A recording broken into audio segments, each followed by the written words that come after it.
अपने विभाग के हमारे नवनिर्वाचित उम्मीदवार वर्षाताई का पुष्पगुच्छ देकर स्वागत किया जा रहा है।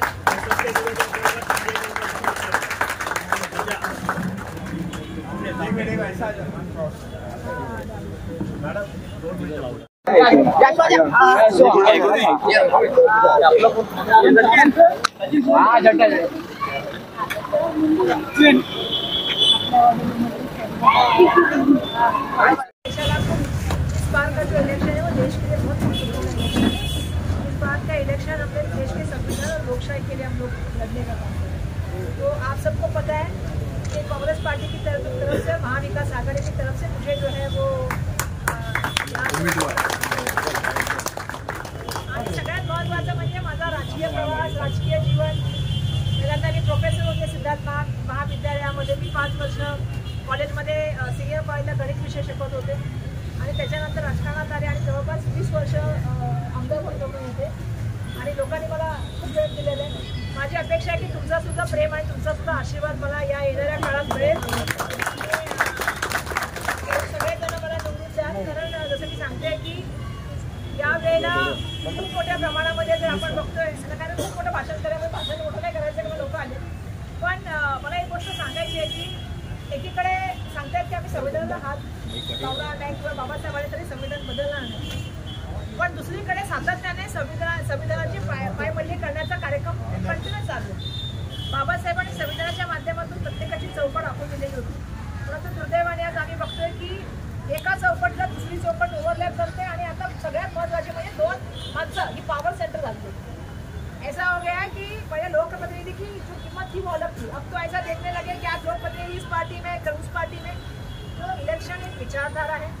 ये इलेक्शन में मैं सबको कहना चाहूँगी कि 2 विचार आपके सामने खड़े, एक सबको साथ लेके चलने वाला विचार, लोकशाही मानने वाला विचार और बाबा साहब के संविधान को मानने वाला विचार है, और दूसरी तरफ जो है वो आपको मालूम है कि क्या चल रहा है, मुझे बताने की जरूरत है। ईडी, सीबीआई, इनकम टैक्स की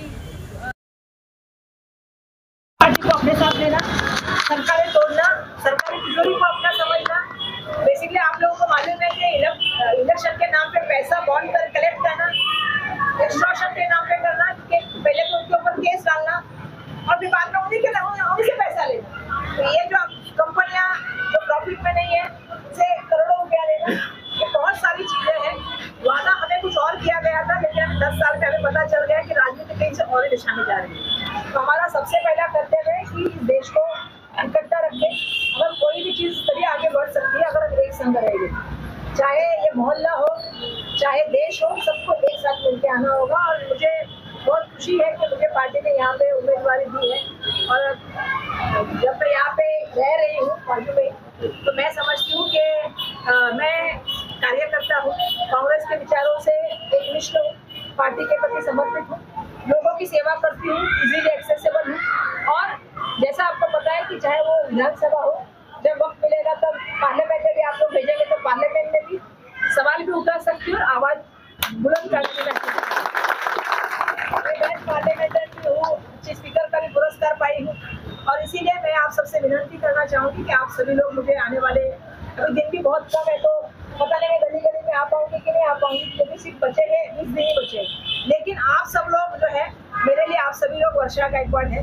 और आप सभी ने मुझे भी हमारे चचा जी आके बोलते गए कि आपके पिताजी की याद आ गई, तो मैं बहुत धन्यवाद व्यक्त करना चाहूँगी। पिताजी को भी लोगों ने प्यार दिया और मुझे भी प्यार दिया है, तो आप सबका 20 तारीख को मुझे आशीर्वाद चाहिए, यही मैं कहने के लिए आप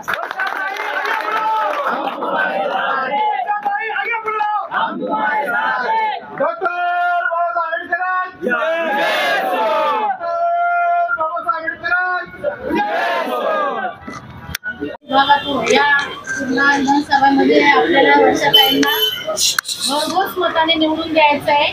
सर्वांना एकजूट राहायचं आहे आणि एक मताने त्यांना निवडून द्यायचं आहे, कारण आपल्याला संविधान वाचवायचं आहे।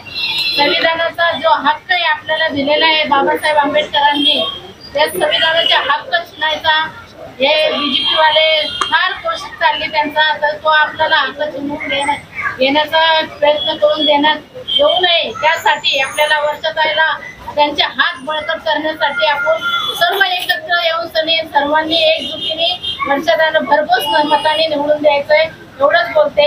जय भीम. ताईंनी मला डायरेक्ट फोन करावा, काही काम असलं तर कधी पण मला फोन करावा. मला एक फोन आला तरी एक फोनवर मी सर्व कार्यकर्त्यांना इथं जमा केले. तर ते अर्धा तासातच मला फोन आला होता. अर्धा तासात मी सर्वांना बोलून घेतले आणि इथं सभेला उपस्थित राहायला लावले. ताईंना म्हणते एकच विनंती आहे, तुम्ही एकदम बिनधास्त राहा आणि आमच्याकडं आता हे सर्व काम सोपवा. तुम्हाला जे काय काम असेल ते एक फोन करा. आमचे कार्यकर्ते गंभीरपणे उभे आहेत आणि तुम्हाला भरघोस मताने निवडून देऊ.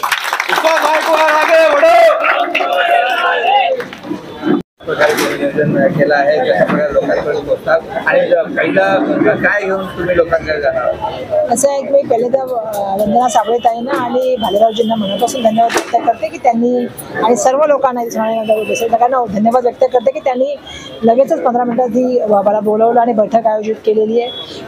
प्रत्येकजण जाणतोय आज की या देशामधली परिस्थिती बदलत चाललेली आहे, कारण आज लोकांना समजत चाललंय की जे सरकार आपण 10 वर्षापूर्वी निवडून दिलेलं आहे ते सरकार ह्या लोकशाहीला संपवण्याचा प्रयत्न करत आहे, देशाच्या संविधानाला बदलण्याची भाषा करत आहे. अशा वेळेला लोक एकत्रपणे आलेले आहेत आणि लोकांनी ठरवलेलं आहे की यावेळी या सरकारला खाली काढायचं. कारण जर लोक सरकार बनवू शकतात तर लोक सरकार पाडू पण शकतात.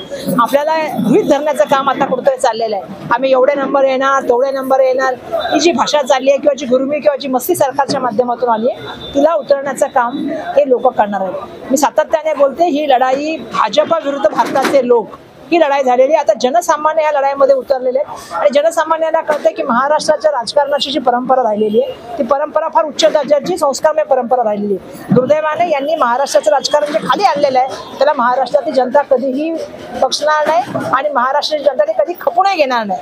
म्हणून मला अपेक्षा आहे की भारतरत्न डॉक्टर बाबासाहेब आंबेडकरांचे अनुयायी म्हणून मी आणि उपस्थित सर्वजण जे याबरोबर आहेत या सगळ्यांचं म्हणणं आहे की संविधान आणि लोकशाही हा आमच्या देशाचा आत्मा आहे आणि तो राहिला पाहिजे ही आमची भूमिका आहे. आजच डिक्लेअर झालं बीजेपीचे कॅन्डिडेट समोर जे असतात ते विचारधारेची लढाई आहे. एकीकडे मनवाद आहे, हुकुमशाही आहे आणि तुम्हाला मी मगाशी सांगितल्याप्रमाणे जाती जातीमध्ये आणि समाजामध्ये तणाव करण्याचं काम चालू आहे. आम्ही सगळ्यांना बरोबर घेऊन जाऊ इच्छितो. भारत जोडण्याचं काम करायचंय, प्रेम द्यायचंय आणि एकता आणि अखंडतेमध्ये आमचा विश्वास.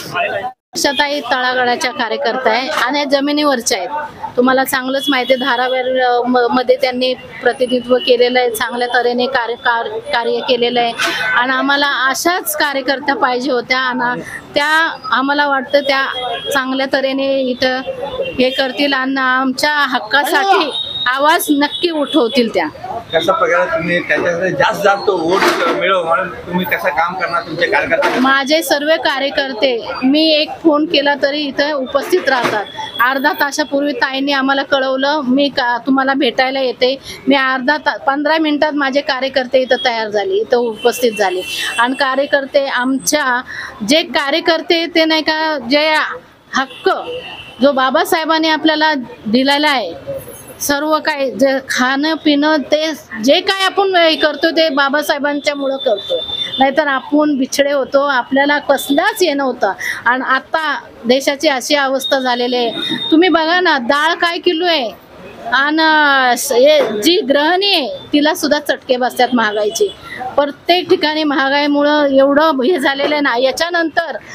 याच्यानंतर जरी देशाला तेच हे करणारे आले तर पूर्णपणे रस्त्यावर गरीब लोकांना उतरावं लागलं आणि गरीब लोकांना कटोरे घेऊन बसावं लागेल.